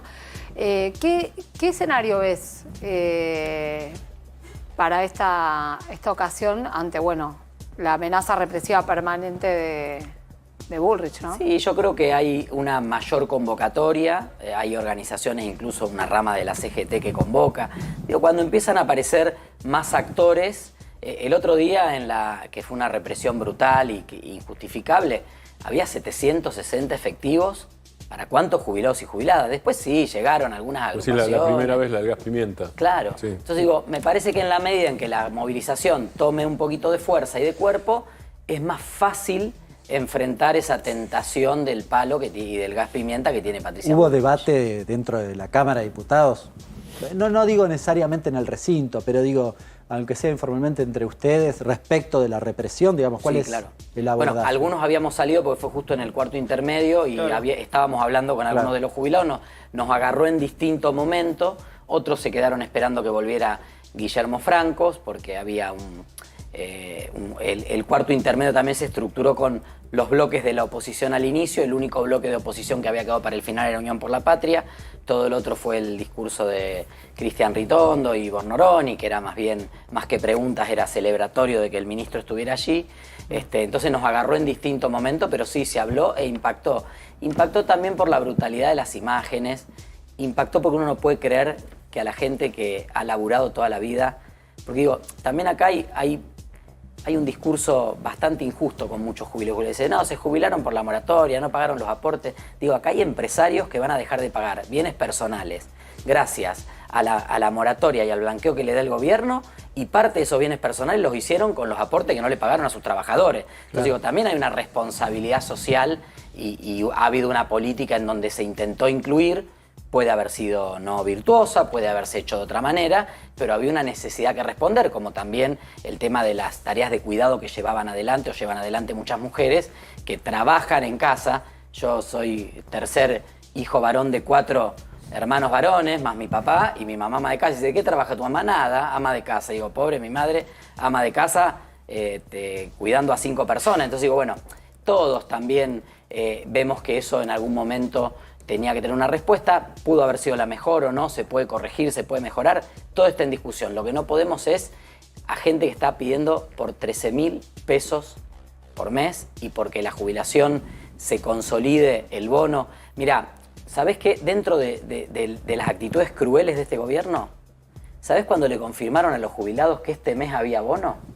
Sobre la hora. El domingo 1 de septiembre a las 11:30 de la noche. Claro. Entonces, el lunes 2, entonces 70 lucas. Entonces digo, pensemos también, porque uno dice, bueno, 70 lucas según el nivel de ingreso que tengas. Un jubilado es un remedio más o menos, es un chocolatito para el nieto, es la comida, es un bife o lo que sea. Menos plata prestada. Claro, es menos plata prestada. Claro. Entonces dijiste, tenés que estar hasta el día 1. Entonces lo que estamos planteando es que eso se incorpore al básico, claro, que haya una certeza, una jubilación no como la que quisiéramos, pero por lo menos certera, que vos decís, bueno, mira, sé lo que voy a cobrar. Pablo. Sí, hoy hablamos de tu visita y ocurrió en estos días alguna información del gobierno sobre la situación de la inseguridad en Rosario. Como que hubo una mejora muy notable. Vos sos de la provincia de Santa Fe. ¿Qué ves que ocurrió? ¿Cómo está el panorama? Viste que acá nos escandalizamos desde acá cuando ese verano muy complicado y después salimos del radar. Objetivamente hubo una mejora, hay mayor coordinación de las distintas fuerzas. También es cierto que se tomaron ciertas medidas que tendieron a desarticular o a continuar con la desarticulación de algunas de las bandas. La verdad que fue un verano muy complejo. Yo estuve acá charlando con ustedes en más de una ocasión y hubo momentos donde estaba irrespirable. Digo, yo cuando vivo en Rosario, voy al supermercado, ando en bicicleta, voy a visitar a mi familia, hago la vida que hacía antes. Estaba difícil, ¿no? Yo ahora me mudé, pero vivía en un barrio más de Pichincha, que es un barrio más joven, con más movimiento, los bares, qué sé yo. Estaba pesado el aire, costaba salir. Hoy hay una situación de mayor tranquilidad, los números lo reflejan y creo que eso tiene que ver con alguna mayor coordinación y dedicación de las fuerzas federales con las fuerzas provinciales, sobre todo porque habíamos llegado a un punto donde había habido un abandono total, el gobierno sobre todo de Omar Perotti a Rosario ni venía, y hubo una sensación de abandono y de falta de conducción política en las fuerzas de seguridad, que eso obviamente permea hacia abajo. Entonces, objetivamente hoy la situación está mejor, está la ciudad recuperando el ritmo habitual. ¿Recuerdan ustedes que tuvimos el asesinato del playero que conmocionó muchísimo y a los 3 días amenazaron a un chofer de colectivo, de golpe toda la ciudad parada? Bueno, eso hoy por suerte no está pasando. Recuerdo en ese momento un colega tuyo me mandó un viernes una foto que estaba en un centro comercial de Rosario y era una soledad, parecía pandemia. Calle San Luis, que sería nuestro 11, cerrada las persianas a las 3 de la tarde un viernes. Esteban, muchísimas gracias por venir. Te vamos a seguir invitando. ¿Con qué seguimos? Estamos con el tema Río Turbio. Yo no sé si ustedes se enteraron lo que pasó en Río Turbio. Si quieren, escuchemos un audio y nos metemos a discutir qué pasó. Y te voy a explicar por qué. Porque cuando yo te dije y te puse a vos las condiciones para operar con yacimiento de Río Turbio. Vos me dijiste, sí, nosotros tenemos un contacto, pero lo que pasa es que hay un problema diplomático porque la gente que está ahora no va a estar más. Yo te dije, no, la gente que está ahora es la que va a estar y es con la que podemos hacer negocio y cerrarlo. Y ahí quedó la conversación porque vos me dijiste que iba a ir por otro lado. Exacto, porque yo no voy... A ver, yo estoy haciendo esto porque me lo están solicitando a mí directamente por puente diplomático. A mí me escribió, directamente me llamó Paula de Cancillería para decirme, Agustín, tenemos este producto para comerciar con ustedes. Se lo presentaron directamente a Israel y a mí no me dejaron otra opción. Que, si te fijas, ni siquiera soy yo quien realiza la oferta, siendo que soy yo en Argentina quien tiene la posibilidad y la autonomía de poder elaborar las LOI, y sale directamente de la presidencia de la compañía. Yo lo único que hago, y eso ustedes lo pueden auditar si realmente están dentro de la empresa, es reenviar la solicitud y aclarar las condiciones comerciales en base al conocimiento de las condiciones de producto. Que ahí sí intervengo yo y hago las observaciones necesarias para resguardar los intereses de mi compañía. Pero después, por fuera de eso, la verdad es que creo que alguien que está formando parte o que tiene estructura dentro de la compañía me esté llamando para decirme que tengo que ir por esas vías cuando yo estoy ingresando por las vías Agustín, formales. espera, te hago una pausa. Agustín, perdón, te hago una pausa. Yo nunca dije que estaba dentro de la compañía. Es una compañía estatal. Las compañías estatales no pagan comisiones de ningún tipo a nadie, ni a vos, ni a mí, ni a nadie. No pagan comisiones. Es un tema político, como bien dijiste. A mí me llama Alejandro y me pide la venia y el ok del que firma, el que decide, más que firma, el que decide. Sí, discúlpame. Se me cortó, que me está entrando llamadas. De compras, dándole el ok para que esta operación tenga curso. Los pongo en contacto, dicen por diferentes motivos que no van a avanzar y 2 meses después mandan una orden de compra y no me avisan. Entonces, ponete en mi lugar, me llama el que decide si esto se hace o no para preguntarme si estaba al tanto de esto. Le digo, no estoy al tanto. ¿Pero quién? Entonces, ¿El responsable de ventas? ¿Me estás hablando? No. El que, no importa, menos por teléfono, no importa quién, no importa cómo. Si yo no tuviera este poder en este negocio, no estaría al tanto de la oferta que mandaba. Yo no tengo nada que ver con la empresa. A ver si entendimos. Esta es una conversación, dura 13 minutos la conversación, hay un montón de otras cosas más, pero nosotros escuchamos una persona que se llama Andrés Gross, que habla con un tal Agustín, que es de la empresa Teji, por una operación de compra de carbón de yacimientos carboníferos de Río Turbio. Estamos hablando de $2,1 millones aproximadamente esa operación. ¿Y qué le dice? Le dice, no, mirá, vos me habías pedido el teléfono para hacer la operación con la empresa. Yo no tengo nada que ver con la empresa, le aclara, yo no tengo nada que ver con la empresa. Las empresas estatales no pagan comisión, no, claro, no pagan comisión. Pero vos avanzaste con la operación y no me avisaste a mí. ¿Qué le está pidiendo? ¿Qué le está pidiendo del otro lado? ¿Qué le está diciendo? En otra parte del audio le sugiere además, mirá, yo tengo información de la propuesta que vos hiciste. Agustín, el de la empresa, le dice, pero ¿cómo vos la tenés si no sos de la empresa? ¿Cómo accediste a eso? Y bueno, le dice, porque yo sé que ustedes quieren hacer esa operación dándole cuenta de que si no estaba él en el medio, no había operación factible. Estamos hablando de una operación, insisto, en yacimientos de Río Turbio, no menos de $2 millones. Escuchen el audio realmente, acá pasamos un corte que preocupa respecto de muchas discusiones que se están dando en la Argentina de hoy.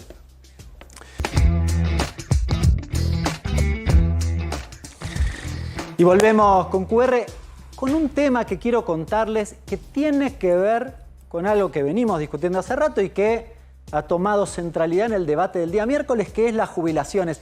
Porque una de las cosas que dijo el gobierno en relación a las jubilaciones es, por ejemplo, que no se podían aumentar las jubilaciones. Diría, el día de mañana va a decir, no se pueden otorgar las jubilaciones, básicamente porque hay muchos jubilados que no aportaron y entonces no deberían haberse jubilado, porque eso afectó finalmente el sistema previsional. Yo quiero contarte con esta imagen, voy a empezar con esta imagen, ¿cómo es el financiamiento del sistema previsional?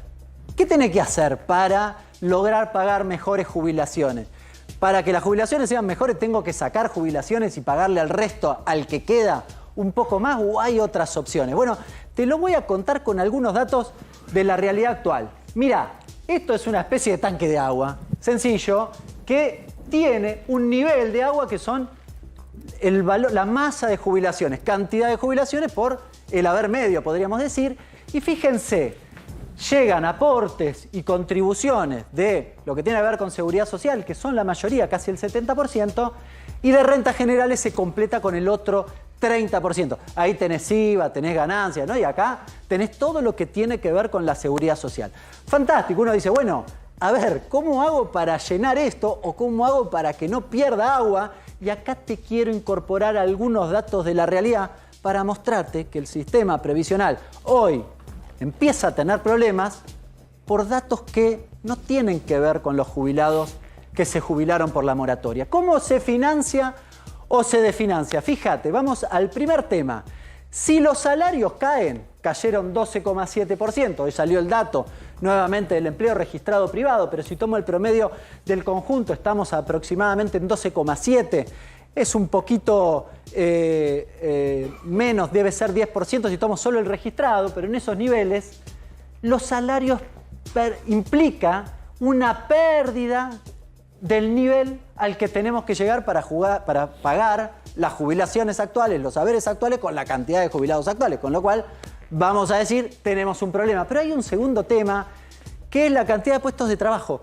Hoy arrancamos el programa contándote, cayeron 12.500 puestos de trabajo registrados privados en el día de hoy, los datos del mes de julio, y si tomamos los datos de la Superintendencia de Riesgos del Trabajo interanuales, perdón, me corrijo, desde noviembre del año pasado, estamos hablando de casi 270.000 personas menos. Estos son personas que no aportan al sistema previsional. Vamos para abajo. Fíjense, volvió a bajar la cantidad de agua. Te agrego un tercer tema bien importante, que tiene que ver con el trabajo no regulado. El gobierno suele hacer la mención del trabajo no registrado. Dice, bueno, es un problema, hay que trabajar sobre eso, fantástico. Lo que no se entiende es algo que nos va a contar Irina en un ratito, que es por qué, por ejemplo, en la ley bases incluyó una exhibición de las multas, un perdón de las multas de la no registración. Casi un incentivo a que no registres. Y si no registras, vuelve a bajar la vara, la cantidad de agua. Y finalmente, te agrego un último punto, que son los aportes y contribuciones en términos genéricos, que los teníamos allí. ¿Pero por qué los agrego acá? Porque también en la ley base el gobierno incluyó esta figura de colaborador. ¿Qué es la figura de colaborador? Bueno, un monotributista. El monotributista aporta menos, en términos relativos, como jubilación que un trabajador en relación de dependencia, con lo cual también desfinancia el sistema. Este es el problema que encontrás en el sistema previsional. Y te agrego la última, la caída de la recaudación total. Estamos hablando de las rentas generales. Si me cae el IVA, me cae ganancias, ¿cómo hago para sostener finalmente los fondos necesarios para pagar las jubilaciones? La caída a agosto es de casi 14%. Esta es la situación que tiene el sistema previsional hoy en la Argentina y que si continúa en este escenario en el tiempo, la verdad que el sistema previsional empieza a condicionar su futuro. Te cierro con esto y ya volvemos a la mesa. Fíjate, porque vos dirás, o dice el gobierno, pero no es que con la moratoria jubilatoria el sistema previsional perdió sustentabilidad, es decir, perdió aportes y contribuciones en relación a lo que se paga. Bueno, los datos dicen otra cosa. Esta es toda la etapa, los años están muy chiquitos, pero del 2004, fíjense la década de los 90 cómo venía la baja, ¿no? Desde 2004 hasta el 2011 sobre todo, después más o menos se mantienen niveles relativamente elevados, estamos hablando de niveles superiores al 80% del financiamiento del sistema previsional con aportes y contribuciones. Ahora, cuando cae la cantidad de puestos de trabajo y el salario, 2016, 2019, desfinancian el sistema. Y a la inversa, cuando se recupera en parte la cantidad de puestos, te diría acá porque el salario no se recuperó, pero sí los puestos, algo mejora en términos de sustentabilidad. No están los datos todavía agregados para el 2024, pero esta es la situación que tenemos en el sistema previsional. Porque dado estos números, o los números anteriores en realidad te diría, cuando el sistema previsional finalmente se desfinancia, pasa lo que pasó en la década de los 90, que terminamos discutiendo si el sistema previsional no tiene que ser privado y volver a las AFJP. Volvemos a la mesa. ¿Qué va a pasar, Pablo, en el Senado? El Senado tiene sesión prevista para el día jueves. Habíamos comentado que hay 3 temas en agenda. El principal, por lo menos el que ha generado más convocatoria y más debate público, ha sido el referido a los fondos para las universidades, 2 segmentos. En algún momento recordarán ustedes que hubo una movilización muy importante en abril. En aquel momento, lo que se había producido, una situación complicada, anticipada también de las universidades, y el gobierno tuvo una solución.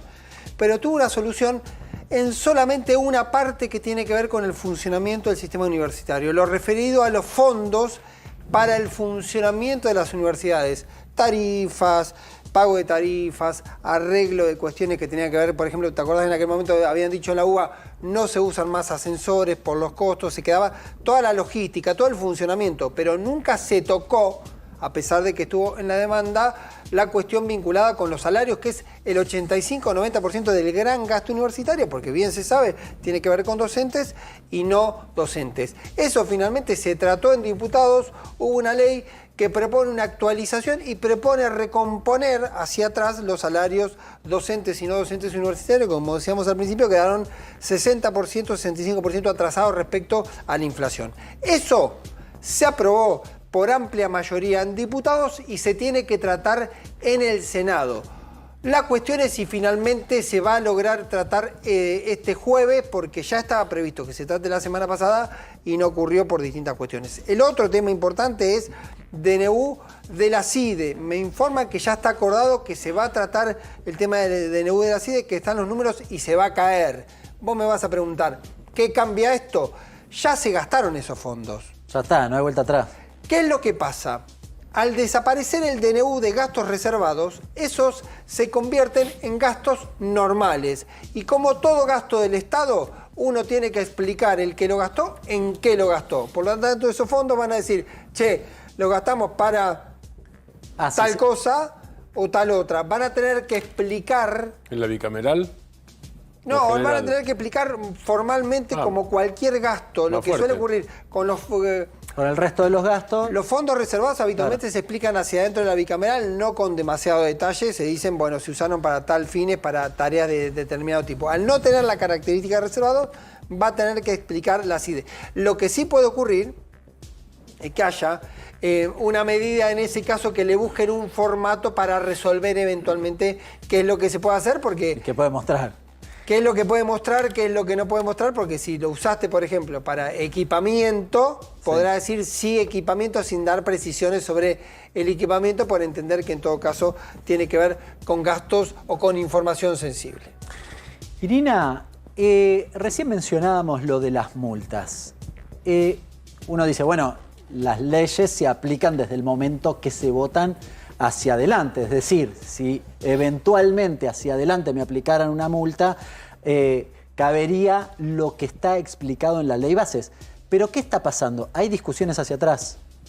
No solamente hay discusiones hacia atrás, viste que con la ley bases y la reforma laboral, uno de los planteos era vamos a terminar con la industria del juicio laboral, vamos a terminar con todo esto. Bueno, ¿sabes quiénes están haciendo juicio ahora? Pidiendo justamente que les apliquen en forma retroactiva la ley bases, los empresarios. Las patronales están pidiéndole al fuero laboral que apliquen retroactivamente la ley bases. ¿Para qué? Para que no les cuenten justamente las multas por distintos temas. Quizá la más conocida sea las multas por trabajo no registrado, que es una de las multas que elimina la ley bases. Ahí estamos viendo... ¿qué es lo que trajo la reforma laboral de la ley bases? Las multas que derogó, una es justamente la falta de registración de la relación laboral. Es decir, si te tengo no registrado, si estás laburando sin registración. Negro. Es trabajo en negro. Hasta ahora, bueno, lo que había era, se aplicaba un sistema de, de fiscalización sobre la situación justamente de trabajadores en negro, en blanco y demás. Y esto lo que llevaba era justamente a que muchas empresas debieran pagar multas y a que a veces cuando llegaba a la instancia de un juicio, por ejemplo, por un despido, Sí. ¿no? Y un despido de un trabajador o una trabajadora que estaba en negro, eso se jugaba en el juicio. Por eso, muchos de los expedientes que están en trámite desde hace tiempo, y ahí es donde se están presentando los empresarios, son juicios que son relaciones, en realidad, laborales que ya están terminadas. ¿Cuál es el argumento de los empresarios? Es insólito, porque dicen, lo que pasa es que me tienen que aplicar la ley más benigna. Claro. No, pero, a ver, lo que les están diciendo algunos jueces laborales es la ley penal más benigna es algo del Código Penal, no es algo que tenga que ver con las leyes laborales, ¿no? No tiene que ver con esto. Y además, en el mundo del trabajo, justamente la ley más benigna tiene que proteger proteger a los trabajadores.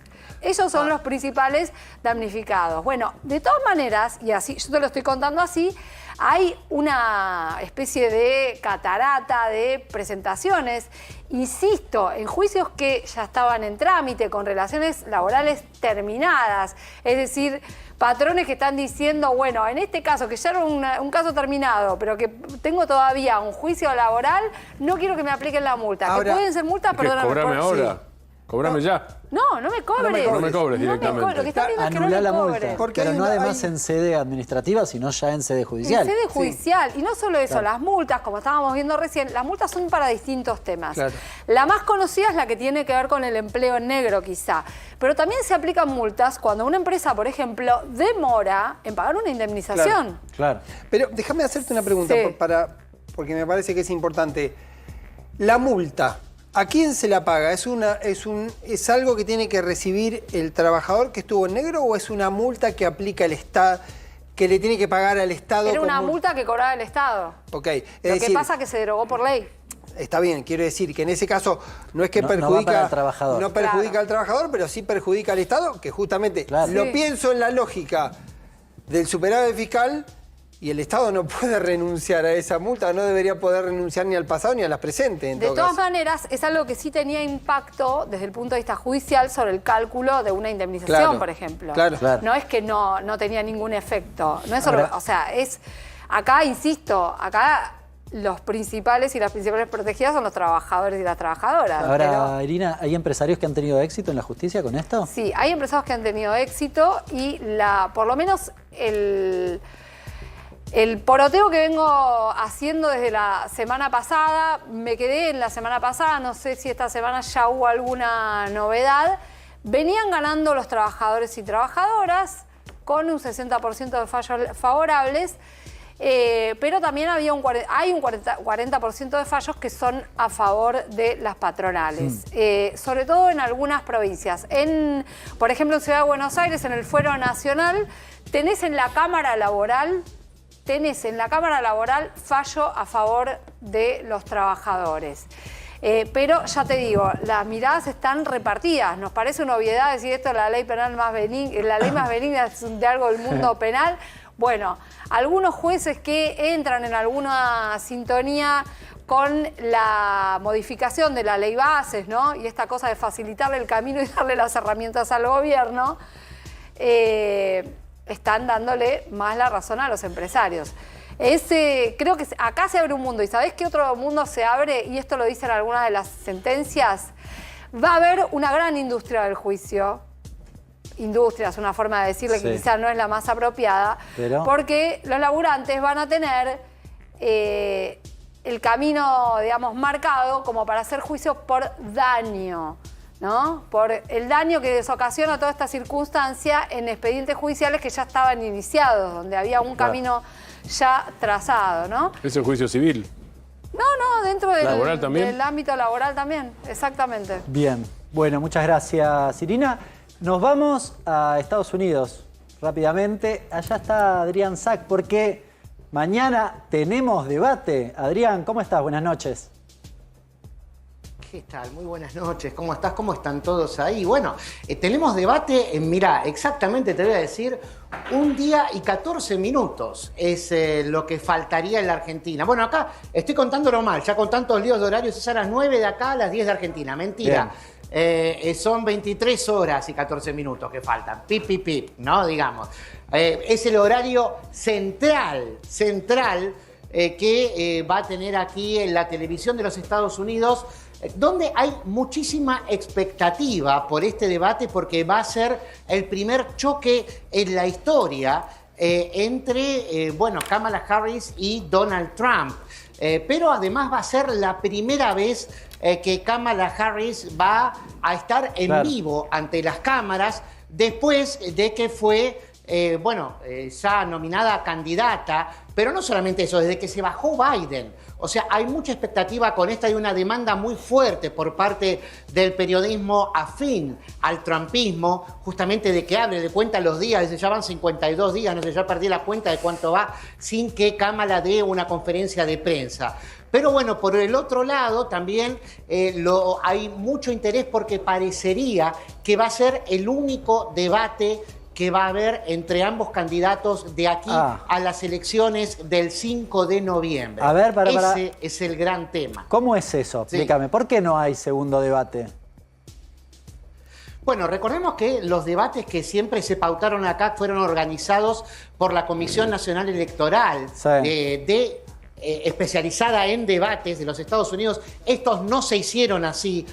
Cuando estaba Biden todavía como candidato ya gastamos un debate ahí. Lo que pasa es que Biden se bajó, ¿no? Entonces hubiesen quedado 2, pero habían dicho que iban a ser 3. Bueno, hubo muchas dificultades para poder acordar este debate a cargo de la cadena ABC, que ya lo tenía contratado y hecho por fuera de la órbita de esta comisión que regula los debates, ¿no? Justamente.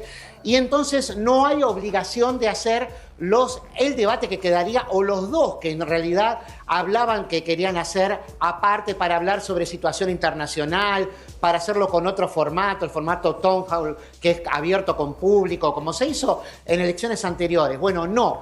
Parecería que este va a ser el único. No, hay mucha expectativa desde luego porque puede mover el amperímetro en un electorado que, como venimos hablando siempre, está dividido en partes iguales y que cuesta mucho saber para qué lado va a tirar. Ahora que Trump en la elección general ha modificado un poco en su favor, un 0.4% este fin de semana, las preferencias. Sigue estando abajo 1.4%. Cuando hablamos el viernes estaba 1.8% abajo Trump, pero como sabemos, eso no es lo que más importa, porque ese es el total general del país, es el voto popular, sino lo que importa es saber cuál gana más estado para ganar, más estados de los 50 estados para ganar un mayor número de electores e imponerse en el colegio electoral. Por la forma de la votación. También está muy peleado.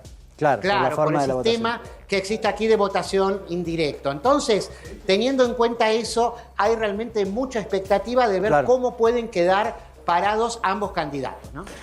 Buenísimo, Adrián, con mucha expectativa mañana. Más aún, nos metiste más pressing porque tenemos que verlo mañana. Podría ser el único debate. Podría ser el único debate entre los dos. Podría ser el único debate. Antes de la elección. Si querés, si tienen ganas y de acuerdo a cómo venga el programa, podemos tenerlo. Yo lo puedo tener de fondo y ya con el debate avanzado, si habláramos a esta hora, tendríamos ya 50 minutos de debate, de 1 hora y media. Así que podríamos hacerlo si quieren. Si no, hablamos ya el miércoles. Nos diste una buena idea, me parece que está muy bien. Que tengas buenas noches, Adrián. Mañana nos hablamos. Igualmente todos ustedes. Seguimos un segundito, Adrián. Iri, ¿qué pasó? No, quiero decir algo que me parece muy importante porque tengo varios especialistas en derecho laboral que lo están aclarando y no me parece un dato menor, que tiene que ver con la pregunta que me hacía Pablo. Lo que llamamos multas en este caso, que en el derecho laboral se llaman indemnizaciones agravadas, van a los trabajadores y trabajadoras. O sea que hay un efecto directo. Lo que va al directo. Estado sí son otras multas que tienen que ver con las inspecciones. Pero estas de las que estamos hablando ahora sí tienen que ir al bolsillo de los trabajadores y trabajadoras. Entonces, no pueden alegar... Es mucho peor de lo que decíamos. Claro. Sí. No pueden alegar... Entonces no puede alegar ley benigna para un lado. Claro. No puede alegar ley benigna para un lado. Es la maligna para el me otro. están diciendo que los que les ponen el nombre, los que lo llaman multas, y nosotros lo estaríamos llamando erróneamente multas, lo usan en ese sentido, para decir, le aplicable la ley más benigna, ¿no? Esa sería la cuestión. Bueno, gran Así que, aclaración, agradezco muy importante. a quienes nos están viendo y nos están enseñando. Muy bien, muchísimas gracias. Martín, para cerrar.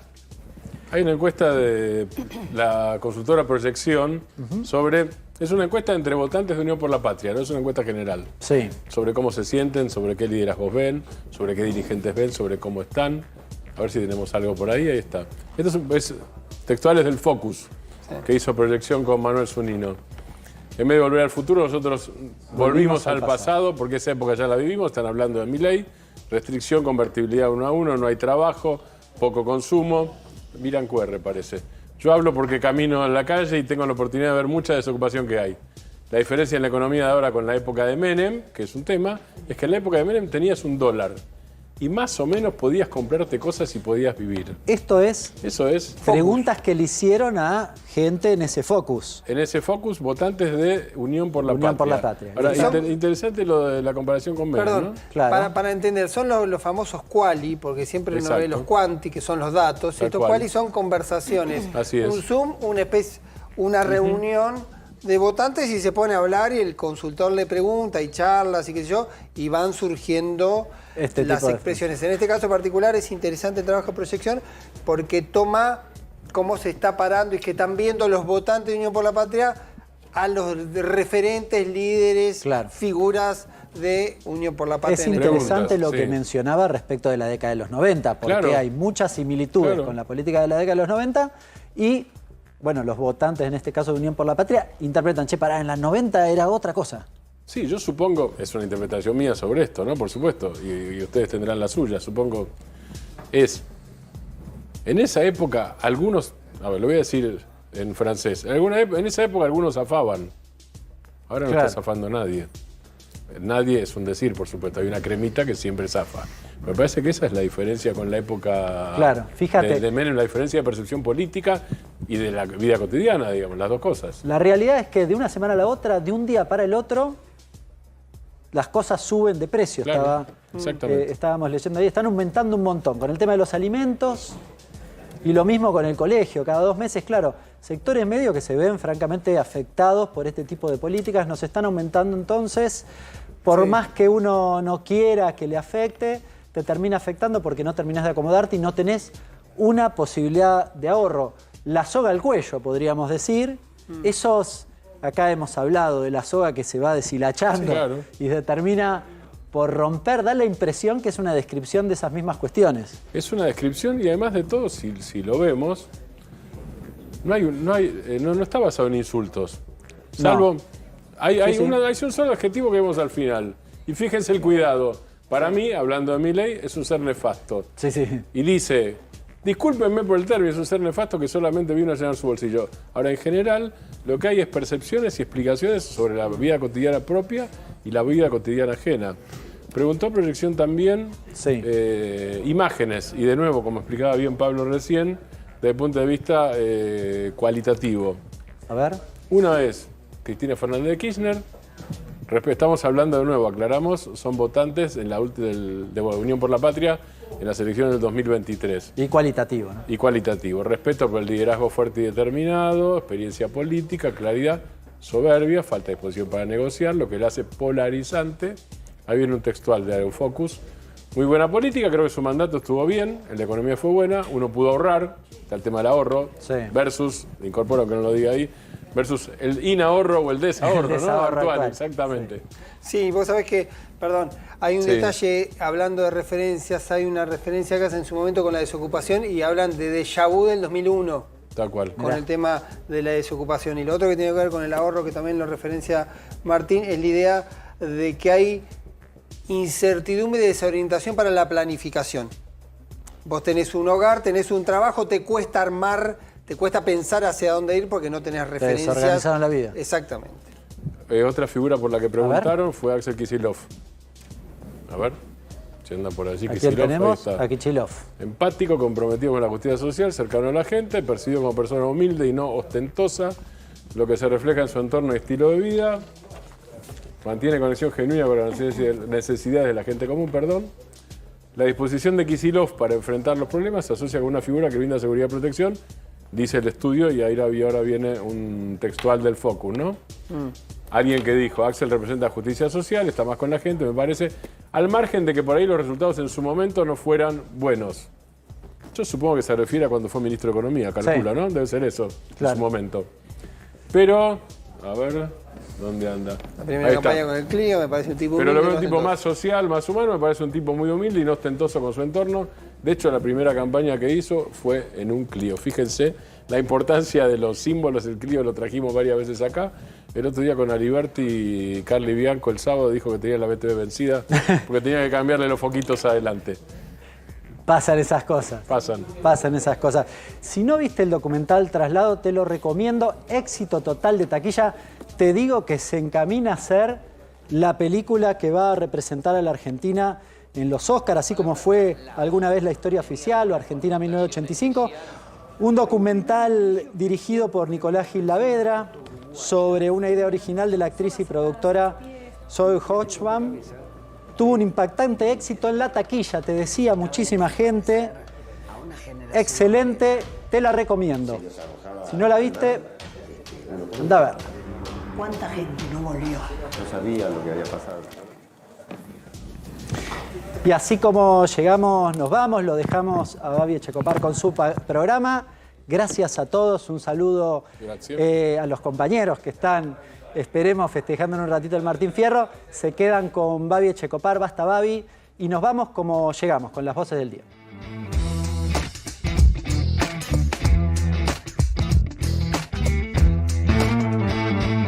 Macri, quiere ayudar, bienvenido. Ahora, ayudar es ayudar. Es ayudar.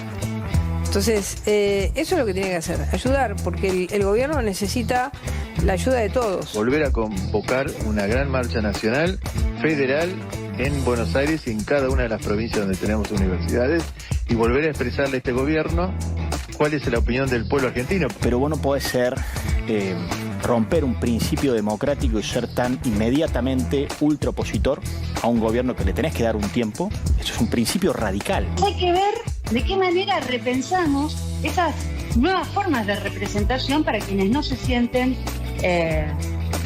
trabajadores y trabajadoras como tal se concebía en el siglo XX. Creo que sí, seguramente muchos sectores están impulsando llevar adelante un paro general. Este modelo económico sigue apretando los salarios, apretando a los jubilados, al sector universitario. Y seguramente se va a ir dando solo las medidas que se vienen. Nenhum país é de fato independente quando tolera ameaça à sua soberania. Seremos sempre intolerantes com qualquer pessoa, tenha a fortuna que tiver, que desafie a legislação brasileira. Nossa soberania não está à venda. Nenhum país do mundo é de fato independente quando o seu povo perde a esperança. Lo que el Estado dejó de recaudar por la baja del impuesto a los bienes personales, que es el impuesto a los más ricos de los más ricos, es exactamente lo mismo que lo que según la Oficina de Presupuesto le sale al Estado esta ley que se aprobó, que tiene media sanción. El que paga el costo por un decreto que limita la libertad de expresión y el acceso a la información pública y se compromete a modificarlo, y a la hora, desde la usina de Santiago Caputo, dicen acá no se toca nada, y entonces sale Adorni atrás a decir al otro día efectivamente acá no se toca nada, entonces pintado el jefe de gabinete. Creo que cuando atacan a los docentes, cuando atacan al sistema educativo, entre otras cosas, es desde la absoluta ignorancia de lo que ocurre y de lo que se experimenta día con día en la escuela bonaerense.